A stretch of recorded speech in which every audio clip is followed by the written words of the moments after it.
Alô pessoal, terminou eleição, né, em Recife e agora parte para o segundo turno. Lamentavelmente, né, a fragmentação dos conservadores, os supostos conservadores da cidade de Recife, não é, impediu que Patrícia Domingos, indicada pelo presidente Bolsonaro, fosse ao segundo turno. É claro que teríamos muito mais chance de levar a Patrícia Domingos ao segundo turno se nós tivéssemos mantidos unidos, não é? Houve uma pulverização, já havia essa pulverização antes do Bolsonaro ter se manifestado. Eu, particularmente, fiz sérias críticas, né, ao tempo, né, a demora do Bolsonaro tomar uma posição com relação à disputa municipal. Ele tinha se manifestado no sentido de que não iria se posicionar, e isto, no meu ponto de vista, eu repito, no meu ponto de vista, foi um erro estratégico do Bolsonaro, nosso presidente, não é? E aí eu contrario até alguns que não aceitam criticar o presidente, acham que tem que acatar todas as suas decisões. Não. Quando nós abrimos mão de fazer reflexão, de fazer crítica, de fazer análise dos nossos governantes, seja ele Bolsonaro ou não, nós estamos abrindo mão da razão, não é? Da capacidade cognitiva que o nosso Criador nos deu, não é? Eu também não tenho um político de estimação, não é?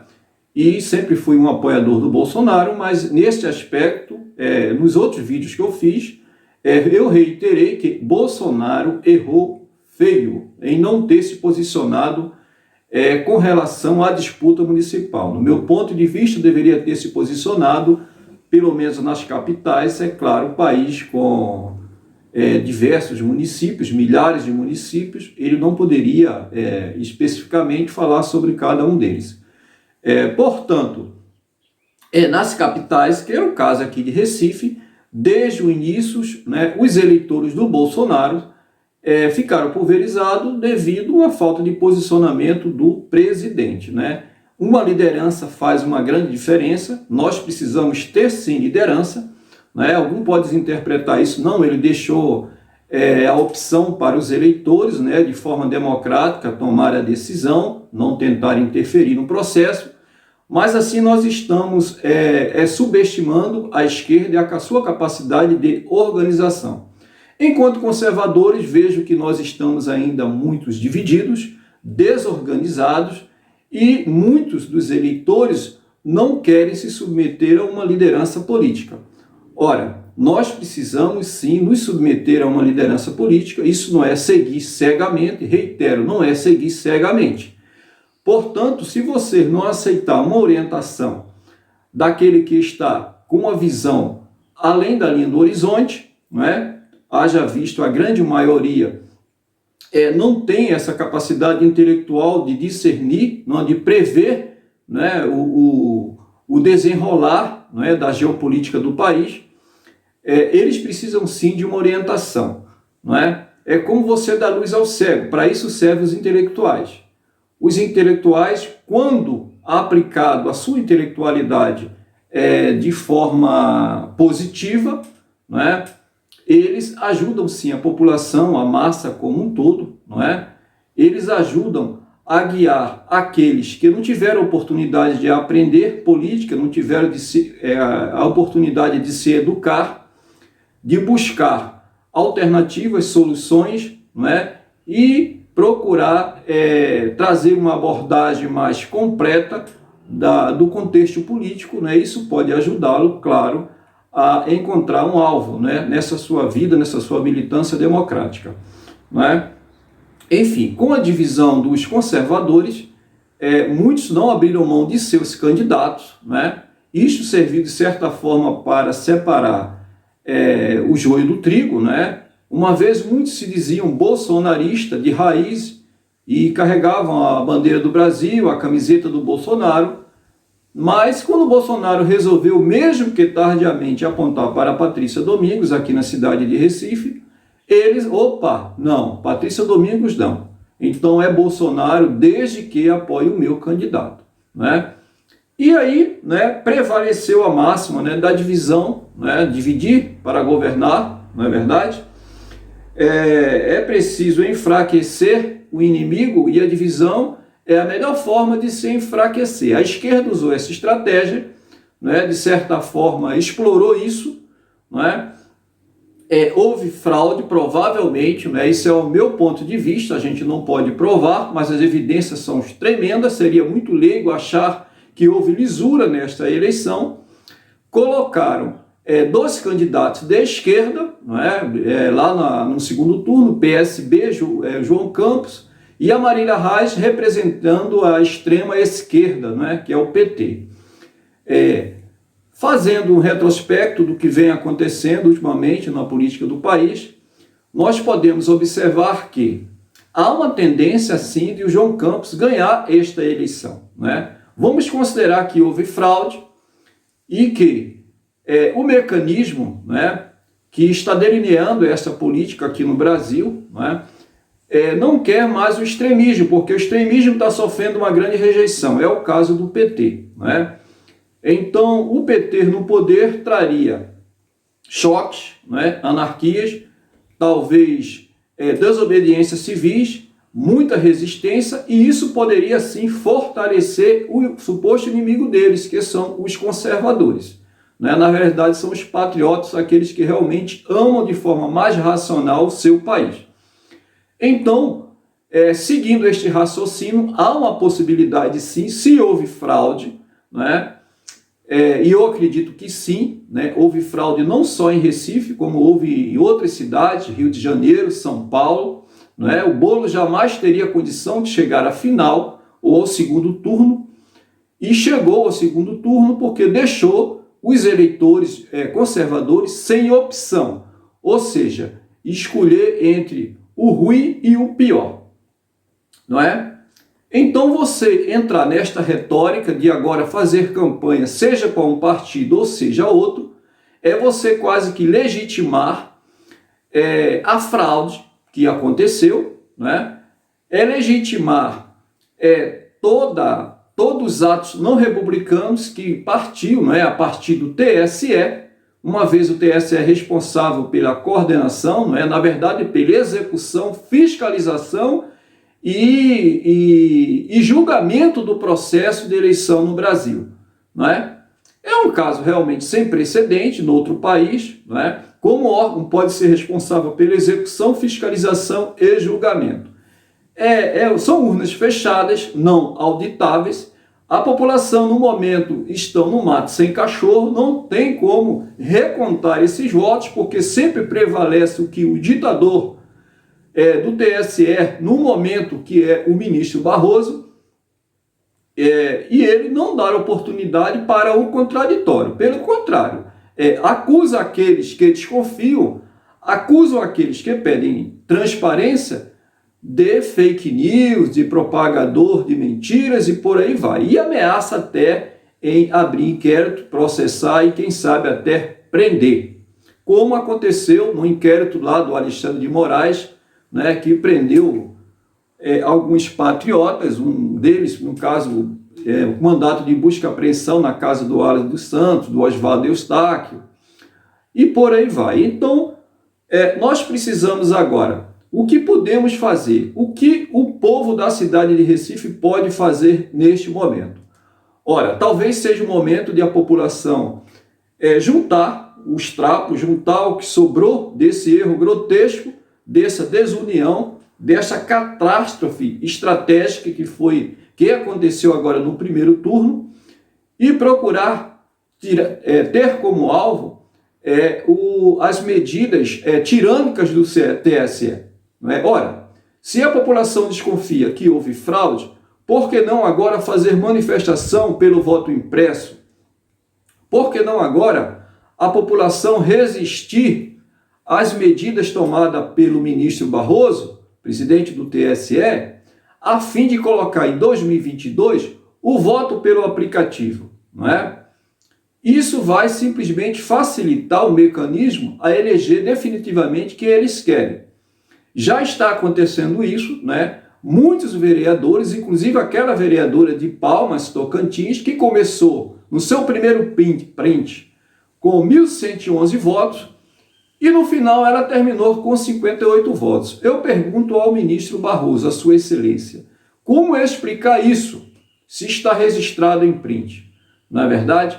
Muitas evidências foram expostas nas redes sociais e o resultado disso está prevalecendo, né, as forças tirânicas de um tribunal que não tem legitimidade perante a grande maioria da população. Talvez estejam ainda como instituição, porque o povo ele é completamente ignorado perante seus representantes do Congresso Nacional, que seriam os responsáveis, ou são os responsáveis, a tomar medidas institucionais que possam pôr fim a tudo isso. De que forma? Existe processo de impeachment. Quem julga ministro, por exemplo, do Supremo Tribunal Federal e o presidente do TSE do Supremo Tribunal Federal é o Congresso Nacional. Na verdade, é o Senado Federal. Não é verdade? Mas por que, diante de tantos atos não republicanos, não é, de juízes do Supremo Tribunal Federal, e esse ministro, enquanto ministro do Tribunal Superior Eleitoral, vale lembrar que o Dias Toffoli, quando era ministro do Tribunal Superior Eleitoral, também teve problemas, sérios problemas em 2014. Não é verdade? Ou seja, esses congressistas, eles se recusam a pautar os pedidos de impeachment, que são muitos que estão na mesa, porque simplesmente a grande maioria tem rabo preso ou são corruptos, não é? Roubam o patrimônio público, não é? E tem medo de simplesmente, se eles pautarem o pedido de impeachment de tais ministros, ele será pautado também os seus processos lá no Supremo Tribunal Federal. Então, ministro do Supremo com rabo preso no Congresso e parlamentares com rabo preso lá no Supremo Tribunal Federal. Quem paga com isso? O povo. Porque aí a democracia ela está ameaçada. Aliás de conta, afinal de contas, nós vivemos uma democracia? Como democracia se nós não podemos mais escolher nem nossos mais representantes? Uma vez o TSE controla, processa, executa, fiscaliza e julga seus próprios atos. Onde está a transparência? Onde está a publicidade, que é elemento fundamental no exercício, no serviço público? Se não tem publicidade, isso quer dizer que será eleito apenas aquilo que eles quererem que sejam eleitos. Ora, todos os indícios de fraude que aconteceu nesta eleição sempre veio para prejudicar quem? Os conservadores, os apoiadores do Bolsonaro. Não é verdade? O mesmo que está acontecendo nos Estados Unidos. Todos os indícios de fraudes foram para prejudicar o Donald Trump, ou melhor, os republicanos, não é? Lá há muita resistência dos governadores progressistas, não é, em dar continuidade ao processo de apuração, e lá está sob júdice. Não podemos ainda determinar quem ganhou, porque lá, apesar dos pesares, ainda existe justiça, ainda existe uma Suprema Corte. E aqui no Brasil, a nossa Suprema Corte, sinceramente, não existe. Porque a Suprema Corte aqui, que é o Supremo Tribunal Federal, ela deveria existir, segundo a Constituição, para ser vigilante da Constituição. Na prática, eles são políticos, eles foram indicados por governos envolvidos em falcatruas, né, alguns citados na Lava Jato, né, enfim, presidentes corruptos que receberam voz de prisão, é o caso do Lula, é o caso do Michel Temer. Os demais não estão presos porque aqui o Supremo só prende aqueles que realmente não interessa para o mecanismo. Se você for importante do Brasil, teve dinheiro, você com certeza não será preso, porque habeas corpus se pode comprar por algum precinho, né? Se você oferecer um pouco mais, a possibilidade de conseguir mais agilidade será maior. Não é verdade? Bem, a população de Recife, então, está neste drama agora, desesperados, parte da classe média, com medo dos vermelhinhos que estão espalhados na cidade, né, mostrando os seus dentes, as suas garras, com as suas bandeiras do MST, pronto para tomar o seu apartamento, pronto para tomar o seu terreno, invadir, fazer a festa, matar as vacas, fazer churrasco e, quem sabe, até matar o dono se ele resistir. Este temor, né, de parte da classe média, né, mesmo conservadores são da classe média também, é claro, uma coisa não tem nada a ver com a outra, mas esse temor é real, não é? e muitos estão optando por basicamente fazer campanha para o PSB. A que ponto chegou o eleitor da cidade de Recife, não é? Fazer campanha para o João Campos, não é verdade? Sinceramente, eu não sei nem o que falar, não é verdade? É resultado de desorganização, falta de estratégia, desunião, falta de submissão a uma liderança política como o Bolsonaro, que foi o nosso grande expoente, né, que fez com que a grande maioria dos brasileiros tivesse voz. Né? Bolsonaro, durante um bom tempo, teve voz no Congresso sozinho. Né? Diziam que ele não tinha voz, mas o seu grito, né, uma voz que clamava no deserto, foi ecoado, não é? E o nosso Criador ouviu a sua voz, né? A população pôde ouvir e prestar atenção, já que não prestaram atenção no Enéas, e Bolsonaro finalmente foi eleito. Agora que o Bolsonaro foi eleito, parte desses conservadores se recusam a seguir a orientação de um grande líder que ficará na história, talvez o maior estadista do nosso país, ou seja, deixaram de aceitar a sua sugestão de apoiar Patrícia Domingos por questões menores, alguns até por cabide de emprego. É lamentável, pessoal, mas esta é a realidade da cidade de Recife e vocês agora terão que escolher entre o PSB e entre o PT. Dois partidos do Foro de São Paulo, né, foram criados dois supostos inimigos, dois arquirrivais ou supostos arquirrivais, nos fazendo acreditar ou fazendo a grande massa acreditar que existe pluralidade, né? Existe o contraditório, mas entre os dois não há nenhum contraditório, né? Ambos convergem para a mesma ideologia, né? Os conservadores do nosso país precisam de mentores intelectuais. Talvez está na hora dos conservadores lerem um pouco de Olavo de Carvalho. Quantos conservadores já leram O Imbecil Coletivo? Não é? Ou tudo, o mínimo que você precisa fazer para não ser um idiota. Não é? Talvez se pelo menos 50% tivesse lido essas duas publicações do grande mentor intelectual do conservadorismo no Brasil, Olavo de Carvalho, talvez no momento de conflito, no momento de crise, saberiam melhor onde estaria a luz no fim do túnel. Né? Talvez tirariam as vendas dos seus olhos.